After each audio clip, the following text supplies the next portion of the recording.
আমি হলো ঢাকা। আমি এমনি লোকের মাধ্যমে শুনছে যে মারামারি হয়েছে, এইটুকুই আমি জানি।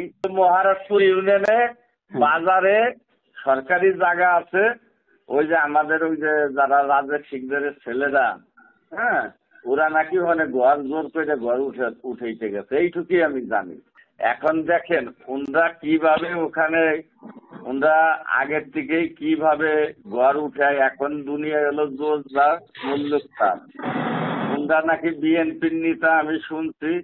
এ তো অনেক কিছুই করতেছে ওনরা, শুনি এর ধরায় মারায় টাকা নেয়, এটা করে ওটা করে, পুরো ইউনিয়নটাই রে নষ্ট করে ফেলাইছে। হ্যাঁ, তো ওই যে ওরাই গ্যাঞ্জামটা বাঁধাইছে, চেয়ারম্যানের ছেলে। হ্যাঁ, পুরেন চেয়ারম্যানের ছেলে শপথ শিখবে, ওদের সাথে লাগছে ঘর উঠেনো নিয়ে, এইটুকু আমি জানি।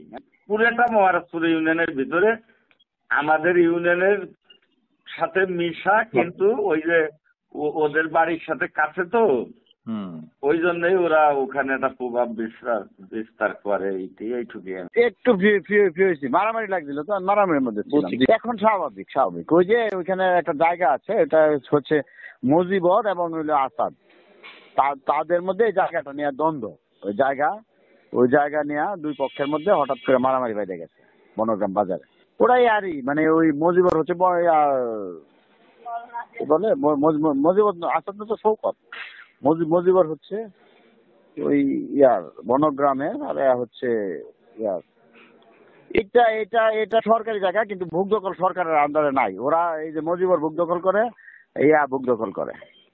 পরিবেশ ভালো, শান্ত।